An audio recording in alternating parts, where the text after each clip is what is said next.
کروانے کے لیے دفتروں میں آئی تو دفتر سیل کر دیے. مجھے یہ بتائیے کہ کون سے حالات تھے پی ٹی آئی کے الیکشن کروانے کے؟ یہ الیکشن کمیشن کسی چیز کو مان رہا تھا؟ ذرا آپ حالات دیکھیں نا. یہ شیر افضل مرر صاحب قانون سنانے لگ گئے ہیں, ذرا ان سے پوچھیں کہ کیا پاکستان میں سب کچھ قانون کے مطابق ہو رہا تھا؟ ہرگز نہیں. تو اس لیے عمران خان کی بات پر اعتراض اٹھانا ان حالات کو سامنے رکھتے ہوئے غلط ہے. یہ عمران خان کو کب تک باہر آتا ہوا دیکھ رہے ہیں؟ کیونکہ آپ نے عمران خان کے شاید سب سے زیادہ صحافیوں میں آپ از ون آف دیم کے آپ قریب رہے ہیں. کب تک آتا ہوا دیکھ رہے ہیں عمران خان کو؟ اور یہ قیادت اس طریقے سے عمران خان کو باہر کے خدا نکالے گی, پاکستان کے لوگ عمران کو نکالیں گے. میں بتاؤں آپ کو, یہ جو بہت ساری قیادت ہے, یہ یا ان میں اتنی ہمت نہیں ہے یا یہ کمپرومائز ہے, میں کسی پر شک نہیں کرتا, لیکن یہ ابھی خان کو نکال نہیں سکے. خان کو عوام نکالیں گے اور وہ ضرور نکلے. اچھا سمیع ابراہیم صاحب, آج جو صورتحال پیدا ہوئی صبح ہم نے دیکھا, کیونکہ اس وقت ٹاپ ٹرینڈ کر رہا ہے یہ معاملہ لیجنڈ ہوٹل انتظامیہ ورسز اپوزیشن الائنس.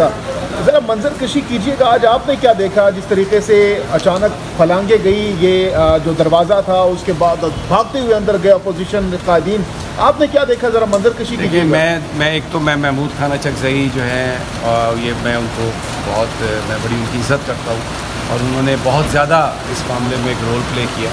یہ جو کراؤڈ ہے اس کے اندر بہت سارے ایسے لوگ بھی ہیں جو جینوئنلی سیاسی طور پر صورتحال کو بدلنا چاہتے ہیں, قانون کو ہاتھ میں بھی لینا چاہتے ہیں. تو ان لوگوں کی سمانت اندازہ بیٹھے ہوئے ہیں اندر, بڑے زبردست پارٹی کے لیے ان کی بڑی خدمات ہے.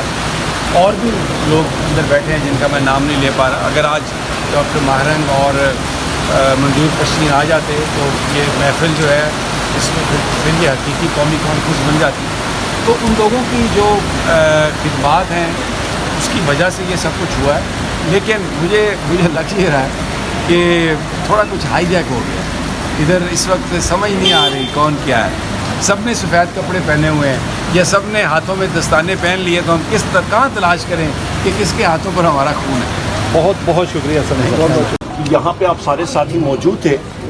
پاکستان کی بقا کے بارے میں بات ہوئی ہے, پاکستان کی سالمیت کے بارے میں بات ہوئی ہے, پاکستان کے مستقبل, روشن مستقبل کے بارے میں بات ہوئی ہے, آئین پاکستان کے بارے میں بات ہوئی ہے. یہاں پہ تو ہم لوگ ملک کو مضبوط کرنے کی بات کر رہے ہیں. ایف آئی آر ضرور ان لوگوں پہ لگنی چاہیے جو ملک کو کھوکھلا کریں, ان پہ ضرور ہونی چاہیے. جس طرح کہ آپ کا چیف الیکشن کمشنر ہے, کمیشن کے اور ممبران ہیں, بہت سارے اور ساتھی ہیں جو کہ لوگوں کو مسنگ پرسنز کر دیتے ہیں. بلوچستان میں آگ لگی ہے, سندھ میں آگ لگی ہے, کے پی کے بارڈر اضلاع میں فاٹا میں آگ لگی ہے, پنجاب کے کچے کے علاقے میں آگ لگی ہے, اور ان کو صرف ہارس اینڈ کیٹل شو نظر آ رہا ہے. وہاں پہ جناب والا پنجاب پولیس تو ایک دہشت گرد فورس بن کے رہ گئی ہے, ایک مرسنری فوج. پر جو ایک مرسنری فورس وہ تو مقابلہ بھی نہیں کر سکتی, اللہ بھلا کرے آپ کے کچے کے ڈاکو کے خلاف. ادھر کچے کے ڈاکو ان کے ماتھے لگتے ہیں, وہ بھاگ جاتے ہیں ادھر.